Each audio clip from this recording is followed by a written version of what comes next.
Bismillahirrahmanirrahim. Assalamu alaikum. Welcome to Newsroom. I'm your host, Omar Khalid. But today is a new day of the new month, the 1st of July 2022. And these are the stories that we'll be discussing during the course of the show. We'll be talking about what is happening within India, whether it be the blasphemous statements as far as Prophet Muhammad sallallahu alaihi wasallam is concerned, and the aftermath of that, whether it be the way the Muslims are being treated within India and in illegally occupied Jammu and Kashmir, whether it be the way the Muslims across India, their houses, their properties are being bulldozed just as because they have a voice, just also because they are talking realities about what the BJP-led government is doing within India, whether it be Muhammad Zubair, whether it be others who are not Muslims such as Teesta, who have been advocating for the victims, the families of the victims of the Gujarat incident in 2002. There's a whole wave of incidents that has been happening within the Modi regime. Whether it also be Nupur Sharma, you're seeing her image on the parallel window, who has been told now by the Supreme Court to apologize to the entire Indian nation for the havoc that she has caused and her blasphemous statements. This and more is going to be a part of our first segment. Our second segment of the day concerns the economic crisis and the meltdown in Sri Lanka. The government in Sri Lanka has decided to cut all non-essential petrol use for the next 2 weeks, and that has put a lot of people in a very difficult situation, especially those who are going in cars or in other forms of transport, because there is no petrol available for the next 2 weeks for that. Also, the whole economic situation that Sri Lanka is embroiled in at the moment. When will IMF come to their help? When will they eventually receive the money in order to get themselves out of this current political turmoil? This is going to be our second story. Then we'll be talking about, of course, Ukraine and the latest situation as far as Ukraine is concerned, whether it be the strikes on Odessa, whether it be from one of the islands that the Russian forces have withdrawn, whether it also be the latest decisions that have been taken by the European Union concerning Ukraine and, of course, weaponization of the country. We'll be talking about that in detail. Then we'll be talking about COVID-19, which is raising its ugly head in Pakistan. The positivity ratio as we speak is 3.93%. It has risen by almost 0.5% since yesterday, and the number of cases are also on the increase. When Eid al-Adha is just around the corner, we need to be more vigilant, and this is what we'll be talking about as part of our fourth story. In the last story of the day, we'll be talking about Ketanji Brown Jackson, who has been sworn in the US Supreme Court Justice, making her the first African American woman on the nation's top judicial body, where something like this would have seemed or deemed impossible a couple of decades back. Now it has been made possible. She's 51 years of age, and she joins the court with a 6-3 conservative majority. Congratulations to Ms. Jackson. And let's begin with our first segment, and that concerns India and all the atrocities, all the problems that it is embroiled in because of the BJP government, and concerning the Muslims and the Muslim minority, which is huge in India. More in the following report. The democratic freedom of speech and expression is under severe threat in India, as every person exposing BJP's hate, bigotry and lies faces persecution and harassment. Exhibiting shrinking space of pluralism, Indian government has escalated persecution of journalists, activists and critics. The detention of Teesta Setalvad and Muhammad Zubair is a way to punish those who are brave enough to question India's human rights records. BJP's nexus with RSS is further exposing fascist contours of India, as rogue elements are manipulating Udaipur incident to project Muslims, who were known as suppressed minority, as terrorists. People on motorcycles and cars waved saffron flags, the color of the Hindu faith, and shouted slogans demanding the death penalty for the accused. The architects of the hate speech, who used it as a tool to suppress the already alienated Muslims, are stoking communal fires by directing anger over anti-Islam remarks towards Muslims. The blasphemous comments made by BJP high-ranking staffers are actual cause of escalating communal violence in India, but proponents of Hindutva are projecting peaceful protests by Muslims as violent extremism. Indian government is attempting to divert divert attention from recent diplomatic embarrassment over blasphemy, but these blind acts of an authoritarian government are spelling death sentence for Indian democracy. Mujeeb, Qadir, political analyst, joins us online. Mujeeb, thank you to have joined us for this very important segment. When you look at what India has been embroiled in the last few weeks and months, there are a lot of issues that crop up, whether it be Tista Setalwad, whether it be Mohammed Zubair, whether it be the way the Muslims are being treated within India and in Indian illegally occupied Jammu and Kashmir, and all the journalists who are trying to speak up the truth, whose voices are being muted, that and so much more.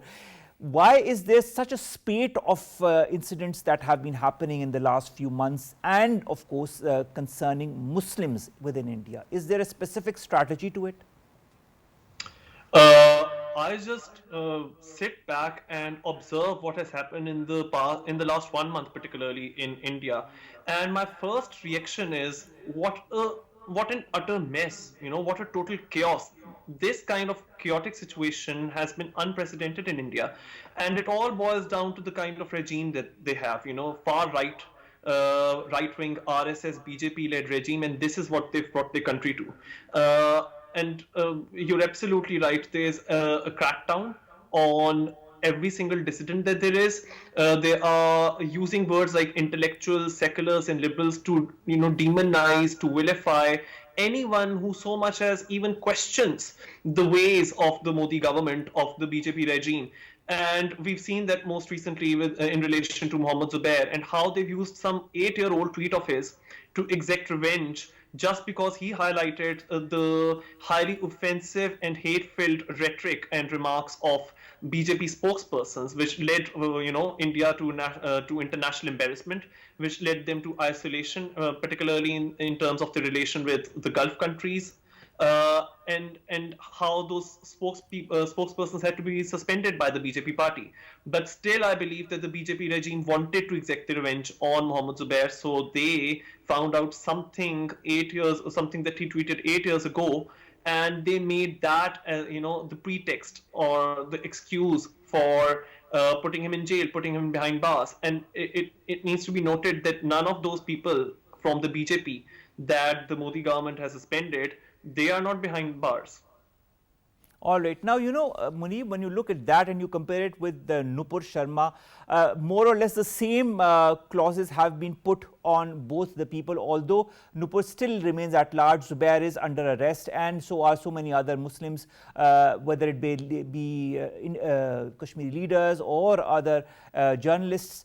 They are either incarcerated, or they are muted, or they are not allowed to say anything because their social media platforms are banned from within India. What kind of society are we dealing with as far as India is concerned? Is it a democracy? Is it an authoritarian rule? Is it a totalitarian rule? Well, what kind of a rule is it as we speak? I mean, I would really like your point of view on that. So I just used this phrase in my previous answer to your question. I said far right.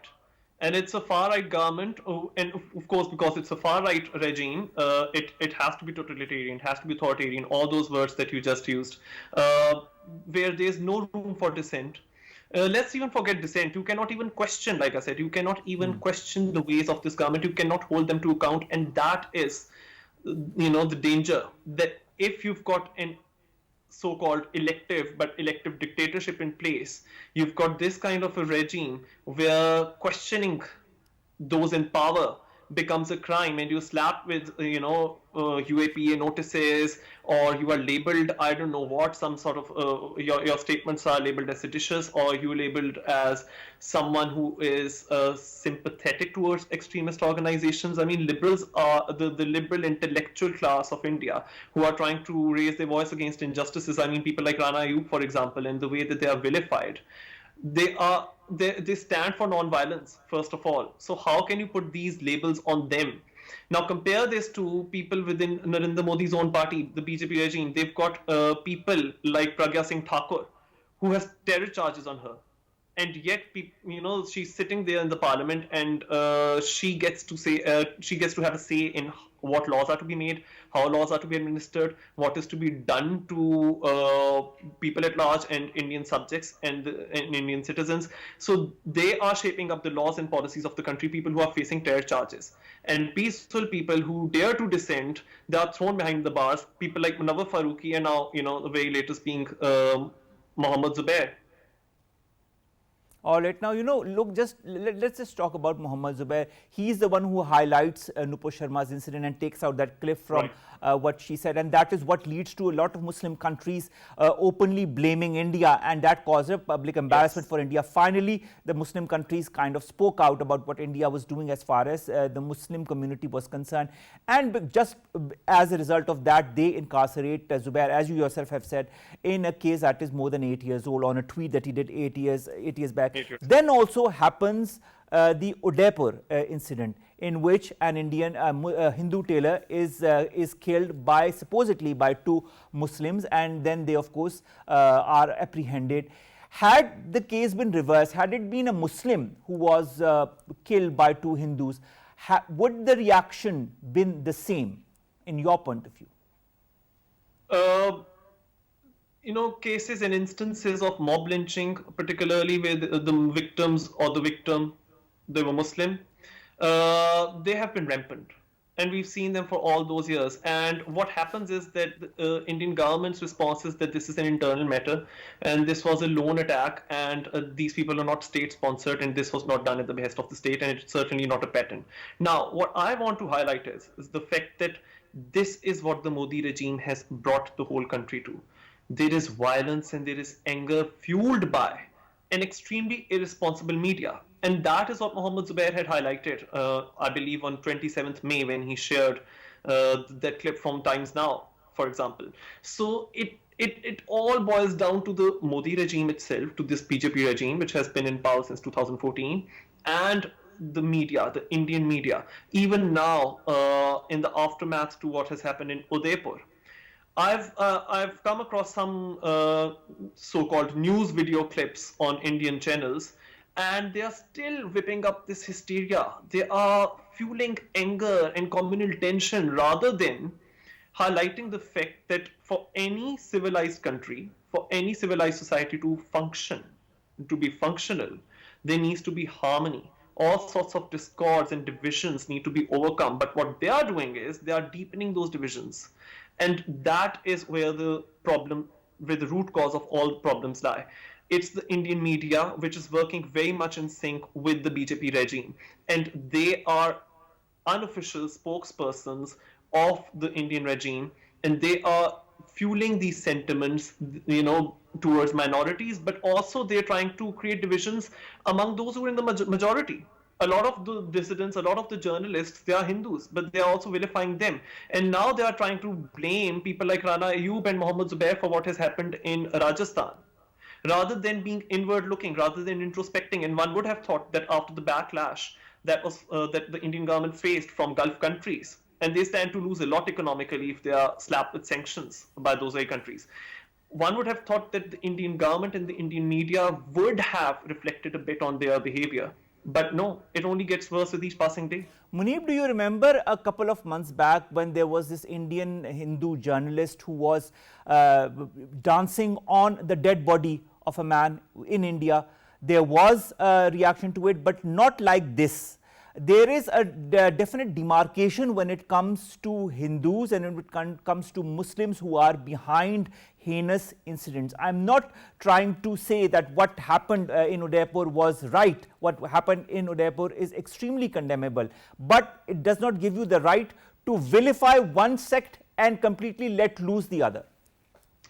This, what's happened in Rajasthan has played into the hands of the BJP government and their media, like I said, the puppet media that they have installed to be their spokespersons. Because day and night they are vilifying the Muslim minorities, and there are 200 million of them by their own admission.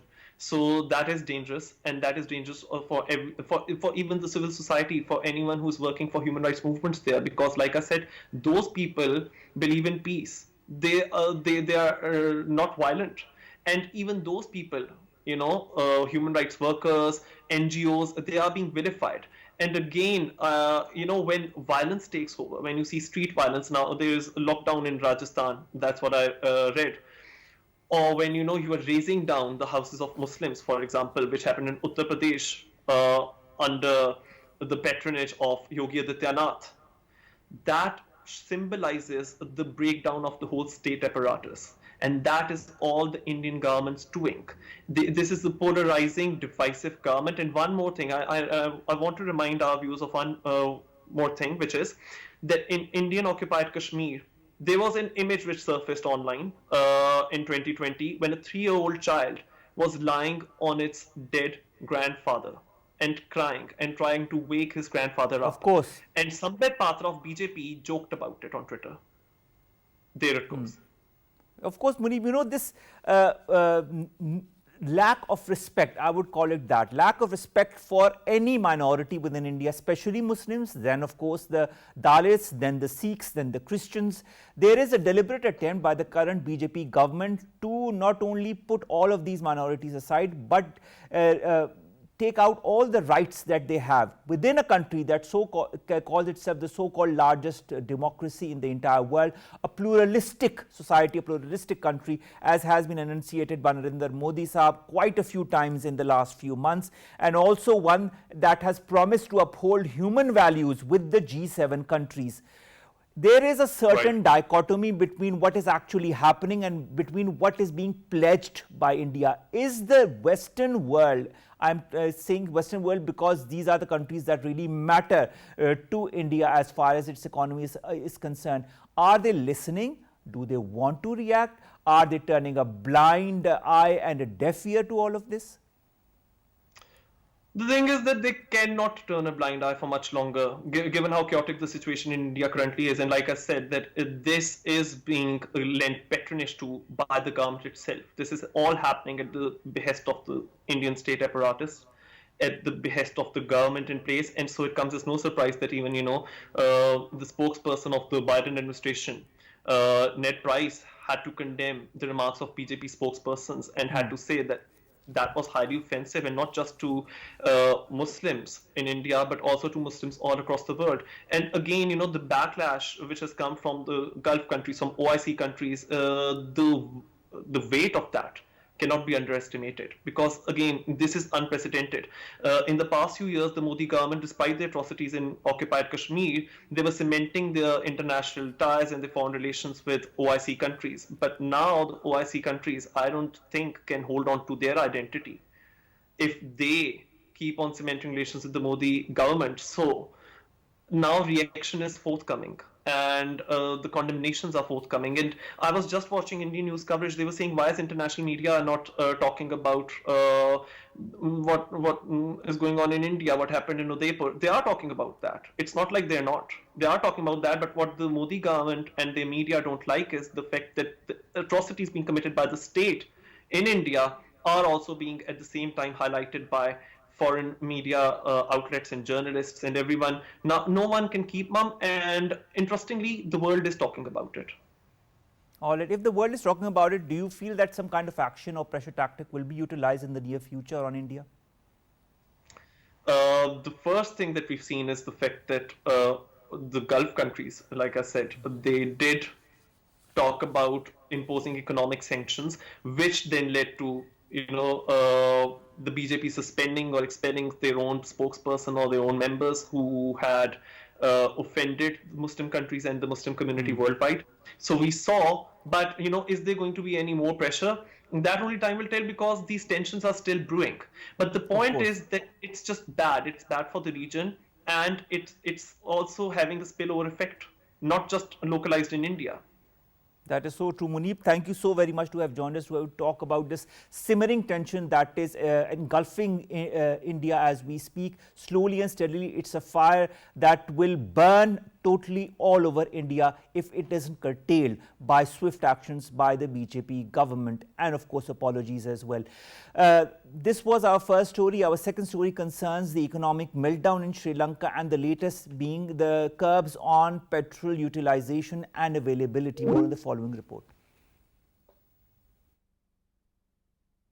Sri Lanka is embroiled in worst economic crisis since decades as the pandemic dealt a heavy blow to country's economy that depends heavily on tourism and trade. The cash-strapped Indian Ocean nation of 22 million is battling a foreign exchange crisis that prompted currency devaluation and hit payments for essential imports. Without enough foreign currencies to pay for imports of essential goods, an acute shortage of food, fuel and medicines has helped to push the cost of living to record highs. Sri Lanka has run out of fuel and officials say the country has only 9,000 tons of diesel and 6,000 tons of petrol to fuel essential services in the coming days. Sri Lankan government has announced a 2-week halt to all fuel sales except for essential services and called for a partial shutdown as its unprecedented economic crisis deepened. Earlier this month, the United Nations launched an emergency response to island's crippling economic crisis, feeding thousands of pregnant women who are facing food shortages. 4 out of 5 people in Sri Lanka have started skipping meals as they cannot afford to eat, the United Nations has said, warning of a looming dire humanitarian crisis with millions in need of aid. Sri Lanka defaulted on its $51 billion foreign debt in April and is in talks with the International Monetary Fund for a bailout.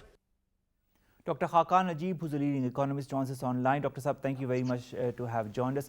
Dr. Saab, Sri Lanka continues to be embroiled in this economic meltdown that we are seeing, the latest being the curb on the usage of petrol for the next 2 weeks that has been imposed by the Sri Lankan government. What kind of impact is this going to have? So this is quite severe, right? I mean, this is a somber situation. Their local tax collection has dropped. Their foreign exchange reserves have dropped. Their both monetary and fiscal situation is tight. What has exacerbated all this is that even the IMF talks that were happening, I would have liked to see a staff level agreement there, but that agreement hasn't happened. So on their own, they cannot solve this, Omar. I think international Dr. support... Saab, why is there no agreement as of yet? The IMF understands the situation that Sri Lanka is in at the moment, and it is causing havoc within the country and for the people. Why is there no agreement or some kind of negotiated process that, or some kind of a confirmation from the IMF? We are not seeing that. Why is that? Omar, you're absolutely right. I mean, that is something we would want to see immediately, as you are saying, but the kind of fiscal measures, the kind of taxation and the kind of other measures that need to be taken, of course, are very severe. And if these measures are severe, sometimes a government which has, just come into power finds it difficult to take these measures. Though they've made progress, I was just reading the review of the IMF, which came out just yesterday, and they have said that they've had good talks, but they also say that the debt level is very severe now, and the measures required are very harsh. So I'm sure they're trying to negotiate these measures between the government and the fund. And this is an example to show that at times delaying policy action is not good. And when your economy goes into a tailspin kind of a situation, they should move into the fund, which is the lender of the last resort. It's the doctor of the ICU, and the delay is causing this kind of situation. Of course. But on You their talked own, about the tailspin situation, Dr. Saab. Now let's talk about the 9,000 tons of diesel and 6,000 tons of petrol that are present currently in Sri Lanka as we speak, just for the essential usage. What if no agreement is done in the next, say, 1 week? Because I feel for Sri Lanka, the next 7 days are extremely crucial. What happens then if no proper agreement is done? We know of the whole crisis that has engulfed. It's not just petrol, diesel, it's also commodities, it's also the food, it's also gas, and so on and so forth. How will the Sri Lankan public survive in the long run? So, I mean, when the agreement's done with the IMF, it's an economic reform program that comes through. I think the contours of that program have been discussed, yet not finalized. And the fund is continuing dialogue with them. Now, Sri Lanka has to internally agree on that set of measures that it needs to do to ink an agreement with the fund, which will open its access to other lenders as well. But what I'm also hearing is that they're waiting for more oil to flow in from friendly countries, so that they can survive this time period. They're not making any debt payments because that's out of the question till all the debt is reprofiled. So they need a reprofiling of the debt. So the IMF agreement is not simple. It's not just a set of fiscal and monetary measures or the structural measures. There would have to be substantive debt reprofiling so that there is enough money to pay the debtors in the next year and then in forthcoming Dr. Saab, years. when you talk of debt reprofiling, how long do you feel will it take for the Sri Lankan economists and the government to come up with a proper plan? You see, when your economy is in such kind of distress and your political legitimacy is also under threat, as the Prime Minister currently there, he's been Prime Minister for 4 or 5 times, so he's got the requisite experience, one hopes. But you also have to remember that it's like a one-man party that he leads now. So it's a very difficult situation you're trying to juggle. And what keeps hurting you is that the external situation is not getting any better because oil's risen again to $111 a barrel. I'm talking about the Brent. LNG is not available. Coal's at its highest, so the external situation is also not getting better. So I can understand to juggle all these external factors, the political factors, the fund factor, the riots on the streets, the difficulties of the commodity availability is not easy. And then to come up with an economic situation, I think even if they were to go into a fund program, which I'm hoping they would, it will still take quite some time before things were to calm down. Because Or in the meantime, till such time that things calm down, in your point of view, how long could it take for the Sri Lankan people to get an adequate supply of fuel and food and medicine? Because these are three very important things that are in extreme lack in Sri Lanka as we speak. Omar, I've been saying this for some time that right now to pass through the commodity super cycle that the world is witnessing and the global slowdown that is happening, countries have to be very strong on the conservation measures. And Sri Lanka is an example where they should have taken conservation measures as they got into this so that they could lower the demand of energy in the country because the energy was imported, but the people who were coming to visit them, who were going to bring the foreign exchange, had dropped drastically. So it's sometimes harsher policies which help. But in terms of what you're saying, it's very hard to guess right now. And I was talking to an economist in Sri Lanka before talking to you, and they were also not sure how this is going to pan out because things are quite fluid because of the challenge that is so large, and the players and the stakeholders all have to agree to move forward on this. I'd share a number with you and you would be surprised. The consumer price index just came out for June. It is at 54.5%. Just imagine what people are going through. Year on year, the price increase has been more than 50%. So that's the kind of difficulty to bring down from that level, and the growth is going to be near zero or negative. So you're in a strong stagflation kind of a situation. Looks very tough. You talked of stringent policies. In your point of view, for a country like Sri Lanka, I'm not counting other countries that could also face the same measures. Do you feel when it comes to stringent policies, what should be on the top of the Sri Lankan economist's head when it comes to their country? So, I mean, the country has to build foreign exchange reserves. At this stage, nothing else would matter more than building the foreign exchange reserves. And that in the immediate requires help from all the lenders besides the fund and the friendly countries that they can go to. Number two, of course, they need to collect local taxes. Again, Sri Lanka on the structural side has had severe weaknesses when it comes to tax collection activities. But at the same time, they need to move into a structural policy package where they start building up their productivity of their industry. So all things which are tough and require an effort just beyond the immediate, and at the same time pass through these with conservation, because importing energy would remain difficult in the next 6 months. Lastly, because their public debt, as has been just assessed by IMF, is at an unsustainable level. So again, debt refinancing would become an important issue, and there they would require expertise to be able to negotiate with the international partners besides the multilaterals, the commercial debt that they hold. So all in all, a tough time ahead. What about the friendly countries? You talked about that in the beginning, that are of course supplying fuel to Sri Lanka, and food as well, and to some extent medicine as well. Do you feel these friendly countries, under the current circumstances that are engulfing the region, will continue to help countries like Sri Lanka? Sure. I mean, if you think about it, China has been helping Sri Lanka. We've also heard that they have had, I think, Russian oil, so the help has come from there.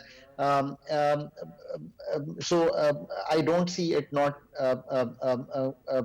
continuing. But what I also think is that this is probably the time where UN can also, as a body, contribute and help them.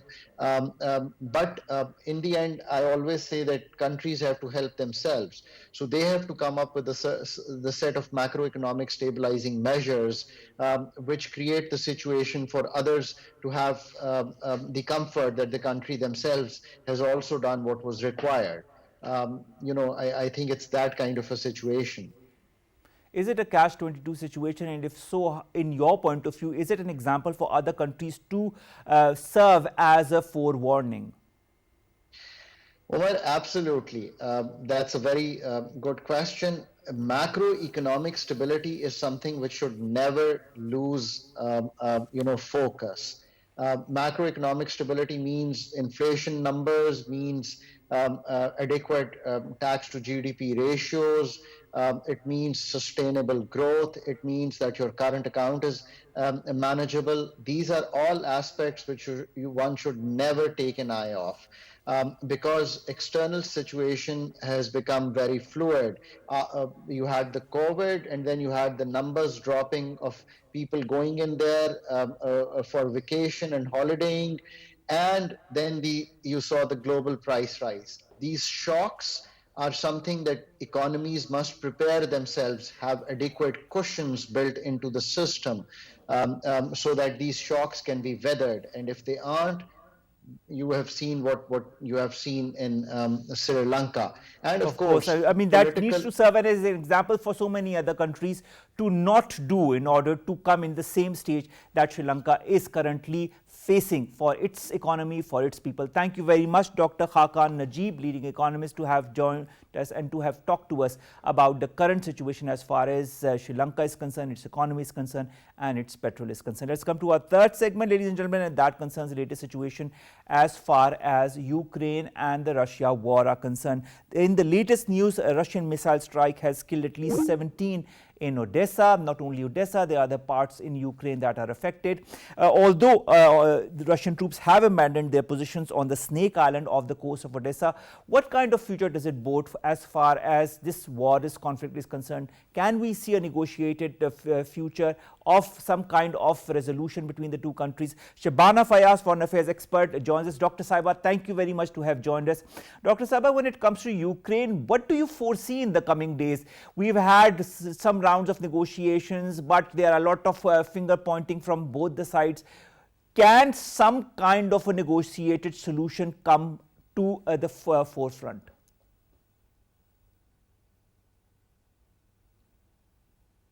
To share my views on this very, very critical subject. I really feel that this is a very, very disputed statements that are coming all the way from Arab News to the RT and CNN and the other channels. Situation on ground, what I see is a people-centric situation. People of the Ukraine and people on those, even the soldiers who are fighting on all the sides are really, really suffering. And the verifiable data, according to the Russian channels, according to some independent channels, Western sources and Ukraine, are very conflicting. So there are many sides of the picture. So the purpose of saying all this is that it is very easy to say that how many civilians and infrastructures have been, destroyed. I'm not disputing that it is not destroyed, but the fact of the matter is whom to believe. So this is my submission here. And regarding the peace process, I really feel that Turkey has initially offered to be a mediating link between the two, and there have been the background dialogues going on, but unfortunately, the coercive diplomacy is very much on both sides. So unless Russia, including the Ukraine, are both in a position where they can directly air their views and come to the negotiating table, the situation in Europe remain very sensitive. Or Dr. Saiba, also as far as the negotiation process is concerned, we've had different remarks or comments from countries such as Indonesia, such as Turkey, that have said that some kind of a process in which talks need to happen between the two countries are the need of the day. Also, on the one hand, we have this. On the other hand, we've got the European Union that is pushing forward for Ukraine to be a member of the EU at the earliest, and on the other hand, we've got countries such as the United States of America that are announcing new aid packages, military aid packages for Ukraine. Around $7 billion is the total amount in military aid that US would have given to Ukraine after this new tranche of aid that is going to be given to that country. Don't you feel this is also going to lead to an instability as far as the defense structure of the region is concerned? I very much agree with you, Omar Saab. I really feel that the pot of the Ukraine in Europe is being stirred up by the external forces, and there are reservations, strong reservations on both sides. And I also feel that people of the Ukraine and those involved in the decision making of Ukraine, they have become hostage to the other actors who are using them for their benefit in the long run. Because we, being the outsider evens, the Indonesians and others are going to face the brunt of the food crisis. Although the food crisis, I really feel, is being exaggerated too much, because it is not that Ukraine grain is not going out of the country. It is very much there, and Russia has ensured, so has the China and other countries, given that note. But again, they're disputed stories, and at times these crises are going to be artificially, digitally, aired much on the social media, and in a way to attract and use the Ukraine as a pitch of fight between the redefining the security threats that Western perceive vis-a-vis Russia and China. I'm saying this in context of the NATO recently held conference, where they have offered the Finland and Sweden the membership of the NATO. And these have been the declared neutralized countries, neutral countries.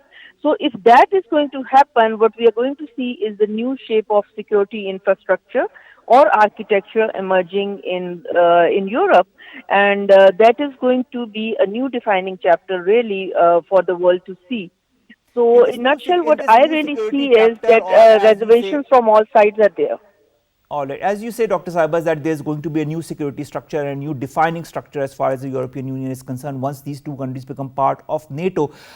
Is it, in your point of view, going to have a positive effect on this conflict in the shape of some kind of an agreement, or do you feel it's going to further destabilize the situation?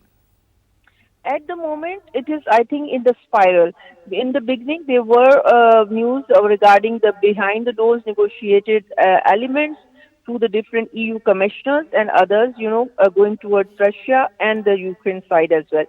At the moment, it is a freezing of a situation, but of course, there are the reports coming from Turkey sources and others that the backdoor diplomacy is going on.